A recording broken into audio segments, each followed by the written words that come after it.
വിനോദ വിസ്മയങ്ങളുടെ മഹാത്ഭുത വേദി. മഞ്ഞപ്പിത്തം വന്നവർക്ക് കാണുന്നതെല്ലാം ഏത് നിറത്തിലായിരിക്കും എന്നാണ് വിശ്വാസം. മലയാളികളെ ചിരിപ്പിച്ച് വശം കെടുത്തിയ നർമ്മവിസ്മയം നെൽസനും അഭിനയം കൊണ്ട് അത്ഭുതം തീർത്ത സീമാജി നായരും ചാടി വീഴുന്നില്ല സീമ പണ്ടേ പിടിക്കും. സമ്മാന വിസ്മയങ്ങളുടെ മഹാഭാഗ്യവേദി.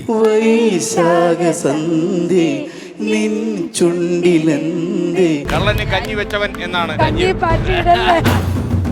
സമ്മാന കലവറയിലേക്ക് അരങ്ങ് തകർത്തോടാൻ അമൃതയും ജോസഫും, അറിവിന്റെ സീമ ലംഘിച്ചോടിയ സീമാജി നായരും നെൽസനും ഇതാ സമ്മാന വിസ്മയങ്ങളുടെ മഹാഭാഗ്യവേദിയിൽ. ചെവി വെച്ചോളൂ. അതെന്ത് ക്ലൂ സാറേ? മന്ത്രവും മായവും കള്ളവും കപടവുമില്ലാത്ത വിസ്മരിക്കാനാവാത്ത ദൃശ്യവിസ്മയങ്ങളുമായി മലയാളിയുടെ ഹൃദയ കവാടങ്ങൾ തുറന്നു കയറിയ അറിവിന്റെ മഹാമാന്ത്രിക വേദി. Lalu Prasad Yadav. Seema you are great. Josco Jewellers smart show ഇന്ന് രാത്രി 8 മണിക്ക് ഫ്ലവേഴ്സിൽ HD ദൃശ്യമികവോടെ. ഞാൻ അങ്ങനെ ഇങ്ങനെയൊന്നും കയറി അനുഗ്രഹിക്കത്തില്ല.